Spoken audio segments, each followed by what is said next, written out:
Hello जी, नमस्कार, सत श्री अकाल, अस्सलाम वालेकुम। केम छो, कैसे हैं आप सब लोग। मैं हूं आपकी अपनी ममता सचदेवा एक बार फिर से। और उनको मेरा इंट्रोडक्शन देना बनता है जिनको नहीं पता कि मैं कौन हूं। मैं इंटरनेशनल एयरलाइन में 14 साल एज अ कैबिन मैनेजर काम कर चुकी हूं और बहुत सारा मेरे पास एक्सपीरियंस है जो मैं इस वीडियोस के ज़रिए आप सबके तक पहुंचाना चाहती हूं, ताकि जो लोग भी कैबिन क्रू एयर होस्टेस बनना चाहते हैं, आगे बढ़ना चाहते हैं लाइफ में, उनको कोई भी दिक्कत का सामना ना करना पड़े। क्योंकि जिस टाइम पे मैंने इस प्रोफेशन को ज्वाइन किया था, मेरे लिए कोई नहीं था, कोई इन्फॉर्मेशन नहीं थी। हमारे टाइम पे तो स्मार्टफोन्स भी नहीं होते थे, कोई इन्फॉर्मेशन एक दूसरे को देता भी नहीं था।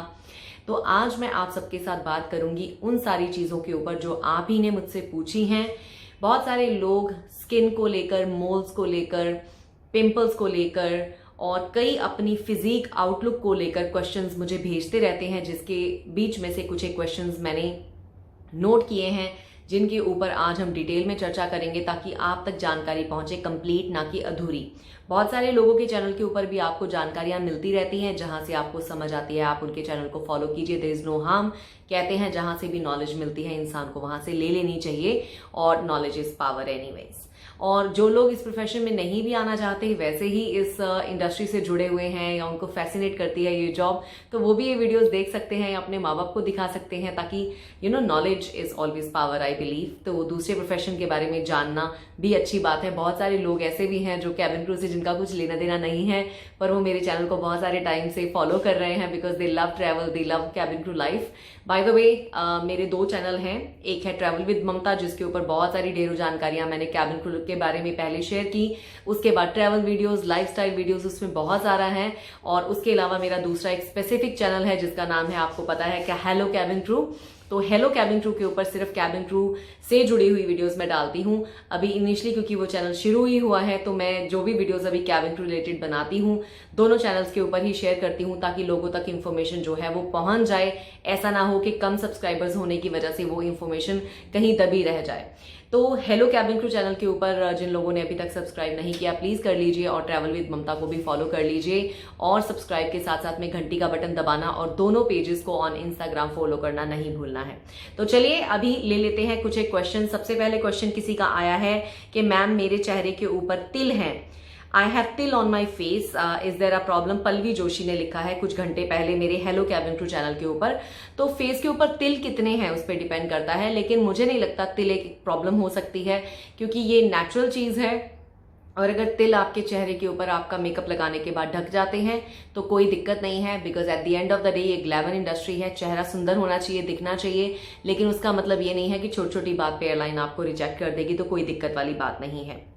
उसके अलावा मुझे किसी ने पूछा है अपनी किसी बीमारी के बारे में, मैं उनका नाम नहीं लेना चाहती हूँ। उन्होंने मुझे लिखा है कि मैंने कोई बीमारी मैं फेस कर रही हूँ, क्या मैं कैबिन क्रू बन सकती हूँ।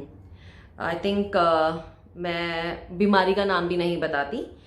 उनको कोई ऐसी बीमारी है जो काफ़ी हेल्थ को इफेक्ट करने वाली है, तो इसका मैं सीधा जवाब आपको दे देती हूँ। वो लोग कैबिन क्रू बन सकते हैं जो हेल्दी हैं, फिट हैं, क्योंकि एयरलाइन में, फ्लाइट्स में पहले ही आपको पता है ऑक्सीजन की कमी होती है।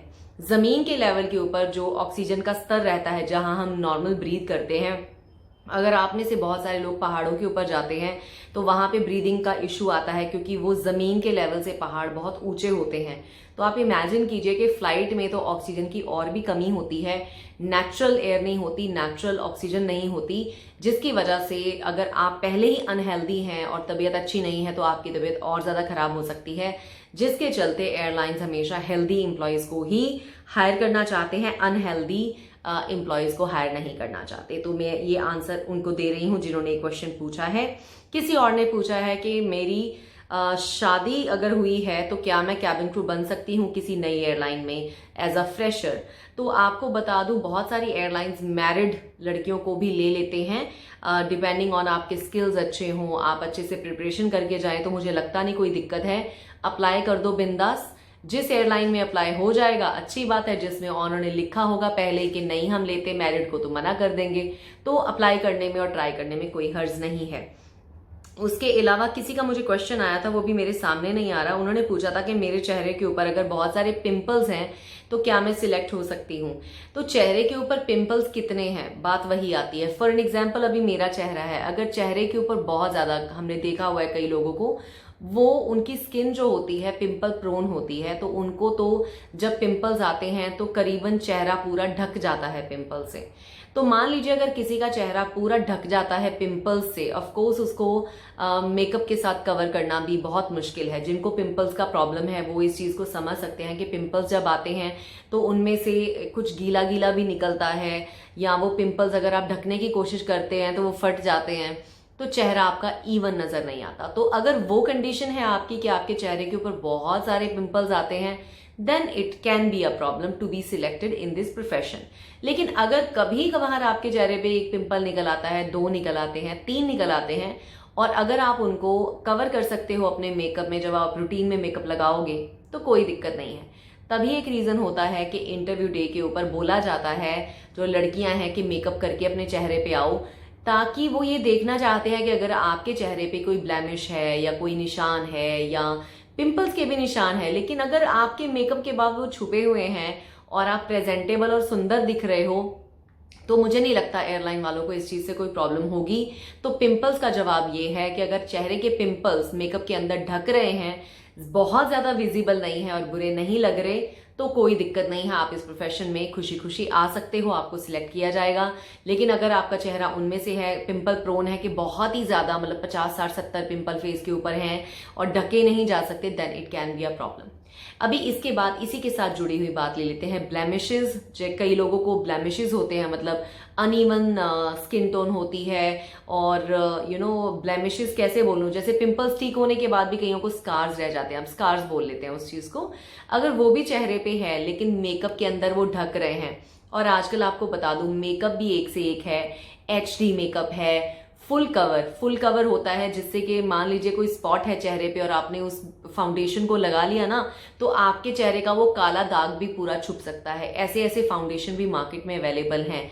तो बेसिकली आपके चेहरे की कोई भी जो कंडीशन है, अगर वो मेकअप के अंदर छुप के आपका चेहरा अच्छा दिख रहा है और ऐसा नहीं लग रहा कि आपने मतलब दुनिया भर का मेकअप मुंह पे मतलब लगा लिया है, तो अगर नेचुरल लुकिंग फेस लगता है मेकअप के बाद में भी और ये सब हाइड हो जाता है, इन सिंपल वर्ड्स, तो कोई प्रॉब्लम नहीं है।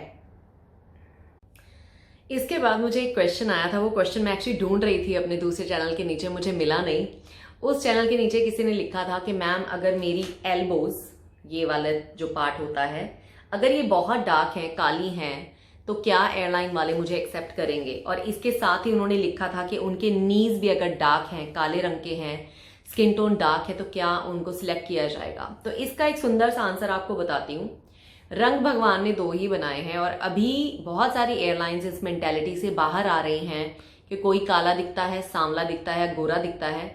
इनफैक्ट आपको बता दूं, बहुत सारी क्रीम बनाने वाली जो हमारी कंपनियां हैं कई, उनको भी सू करने पे कई ऑर्गेनाइजेशंस आ गई, क्योंकि उन्होंने काले या गोरे रंग के बीच में काफी भेदभाव दिखाया अपनी मार्केटिंग के जो वीडियोस हैं। तो हम अब दुनिया उसमें जी रहे हैं जहां हमें रंग के भेदभाव से बाहर आके इंसान की अपनी अंदर की खूबसूरती को पहचानना है। तो मैं चाहती हूं जो लोग इस सोच से अपने आप को पीछे पुल कर लेते हैं ना कि यार मैं सुंदर नहीं हूं, मेरा रंग काला है, सांवला है, या मेरी एल्बोज काली हैं, तो मैं सिलेक्ट नहीं होंगी, तो आप अपना नुकसान खुद कर रहे हो। क्योंकि अगर आप सेल्फ डाउट करते हो, अपने आप को खुद ही नीचा देखते हो ना, तो दुनिया भी आपको नीचे ही देखेगी। एक कहावत है, कहते हैं what you think you become. तो यहां जिस तरह का आप सोचोगे ना, वैसे ही आप बनोगे। अगर आप अपने आप को कंसिडर करोगे मैं जैसी हूं, मैं सुंदर हूं, ब्यूटीफुल हूं और मैं सब अचीव कर सकती हूं या कर सकता हूं, तो believe me nothing can stop you.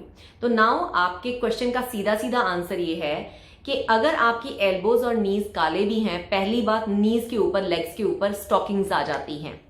Stockings एक पतली सॉक्स होती हैं, बहुत ही पतली, जो आपको लेग्स के ऊपर तक पहननी होती हैं, पेंटी हाउस की तरह ऊपर तक आती हैं वो। तो उसमें आपके लेग्स का कलर वैसे ही इवन नजर आएगा, चाहे आप ब्लैक स्टॉकिंग्स आपकी कंपनी के हिसाब से ब्लैक वो पहनाएं या स्किन कलर की पहनाएं, तो वो मैचिंग आपके लेग्स से होंगी और उससे वो कवर हो जाएगा, पहली बात। दूसरा, बहुत सारी कंपनीज पैंट्स उनका है ड्रेस कोड, तो अगर आप पैंट पहनोगे तो आपकी लेग्स कवर हो जाएंगी, just to make you feel good. मैं ये बात कह रही हूं, वैसे रंग काले गोरे से कोई फर्क नहीं पड़ता। तीसरी चीज ये है कि जैसे एल्बोज में भी बहुत सारी एयरलाइंस की जो ब्लाउज हैं, जो शर्ट्स हैं, वो यहां तक कवर होती हैं, तो एल्बोज कवर हो जाती हैं। और अगर नहीं भी हो तो डजंट मैटर, अगर आपके हाथ काले हैं या एल्बोज काली हैं, कोई फर्क नहीं पड़ता। क्या आपने दूसरी एयरलाइंस में अफ्रीकन आपने लड़कियां नहीं देखी काम करते, या लड़के जो नाइजीरियन है या अफ्रीकन है या कहीं के लोग हैं, क्या कंपनीज उनको कह देती हैं कि नहीं तुम्हारा रंग काला है या तुम लोग तो ब्लैक हो? आपको पता है अगर दूसरी कंट्रीज में अगर हम काले गोरे के ऊपर जरा सी चर्चा भी करें तो उठा के जेल में डाल देते हैं। तो आई विश कि हमारे देश में भी ये चीज बहुत जल्दी लागू हो जाए कि किसी के रंग के ऊपर कमेंट करने वाले को ना उठा के जेल में डाल देना चाहिए, और उन कंपनियों को तो बिल्कुल बंद कर देना चाहिए जो गोरे और काले रंग में भेदभाव करते हैं। And I wish and pray कि आज नहीं तो कल ये चीज मैं अपने जीते जी देख लूं कि रंग में कभी भी भेदभाव नहीं होना चाहिए। और जो लोग गोरी लड़कियां शादी के लिए भी ढूंढते हैं ना और सामनियों को रिजेक्ट करते हैं, वो भी बहुत बुरी बात है।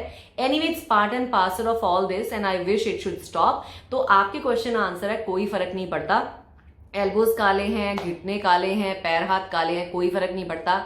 इवन अगर आपका रंग सांवला है या सांवले से भी ज्यादा डार्क है, कोई फर्क नहीं पड़ता।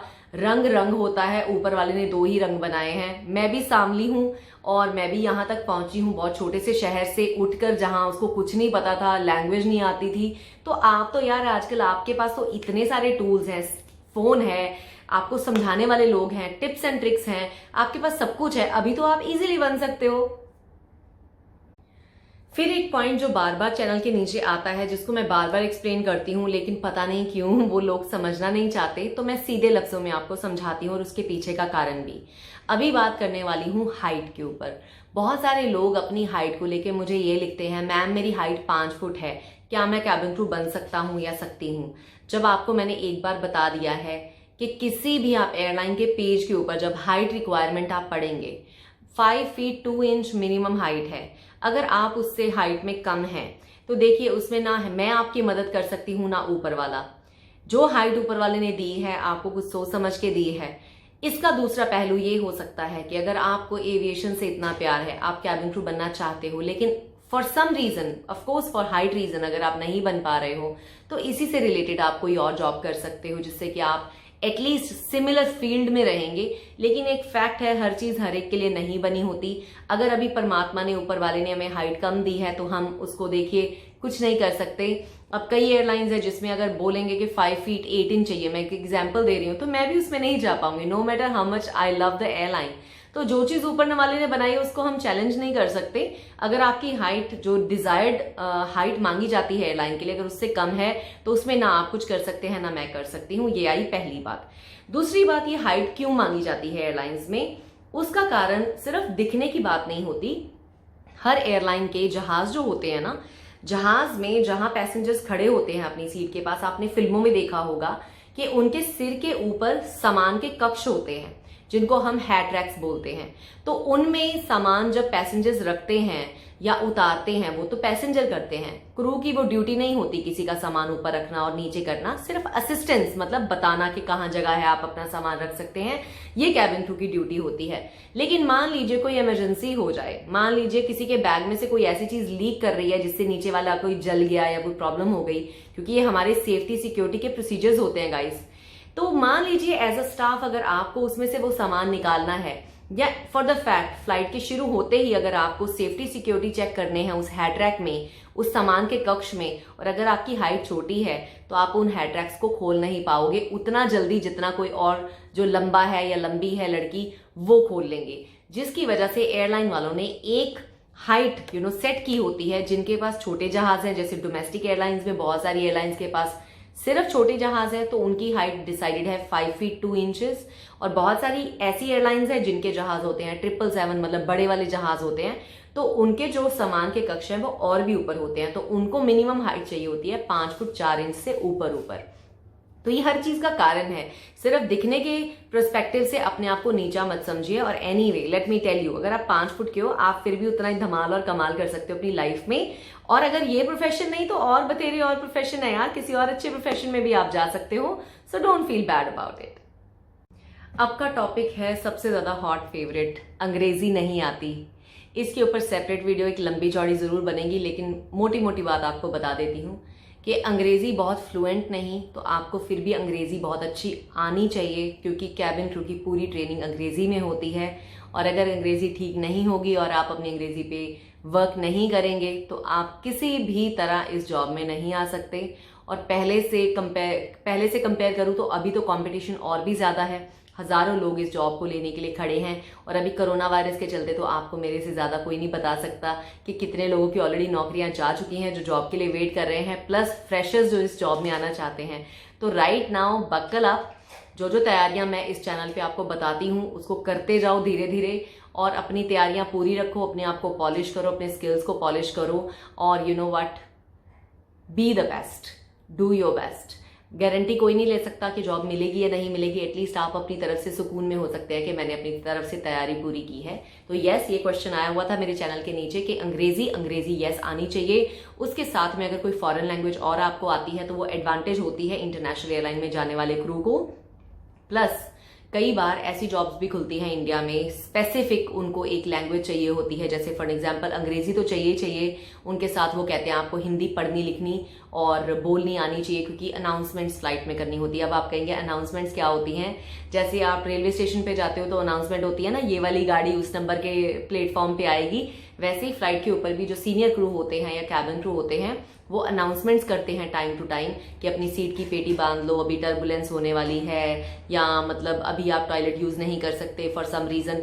तो मतलब कई ऐसी हमारी बातचीत होती है पैसेंजर से जो अनाउंसमेंट से होती है, तो वो कई बार अपनी लैंग्वेज में आपको करनी आनी चाहिए। तो डिपेंडिंग ऑन कि कहाँ की फ्लाइट है, कहाँ से जा रही है, कैसे पैसेंजर है, तो उसके अकॉर्डिंग कई बार एयरलाइंस स्पेसिफिक लैंग्वेज वाले लोगों को ढूंढती है, हिंदी वालों को, तेलुगु वालों को, कन्नड़ वालों को, वगैरह वगैरह। तो ये सारी चीज़ें हैं जो मैं आपको बताना चाहती थी। उसके अलावा आपने मुझे पूछा था टैटूज वगैरह के बारे में, मैंने एक सेपरेट वीडियो कर दी है ऑलरेडी, आई एम श्योर आप तक पहुंच गई होगी। अगर नहीं पहुंची है तो आज नहीं तो कल आपको रिलीज होके टैटू के बारे में, पियर्सिंग के बारे में, बहुत सारी और चीज़ें मैंने कवर की हैं, अच्छे आपको मिल जाएगी। इसके अलावा आप क्या जानकारी मेरे से चाहते हैं, आपने इस वीडियो के नीचे कमेंट सेक्शन में मुझसे पूछना है, अपने क्वेश्चंस लिखने हैं, तो हम नेक्स्ट वीडियो में आपके किसी एक क्वेश्चन को ले लेंगे, उस पर आंसर कर दूंगी जिससे कि आपको पूरी जानकारी मिल जाए। अभी के लिए इतना ही, और अभी जाने से पहले आपने वादा करना है कि दोनों चैनल को सब्सक्राइब करना है, बेल आइकन दबाना है, दोनों इंस्टाग्राम अकाउंट्स को फॉलो करना है, मेरे से जुड़े रहना है, ताकि मैं जो भी जानकारी आप मेरे से चाहते हैं वो टाइम टू टाइम आप तक पहुंचा पाऊं। अभी के लिए इतना ही, मैं ममता सचदेवा ले रही हूं आपसे विदा। मुलाकात होगी बहुत ही जल्द। Goodbye and all the best.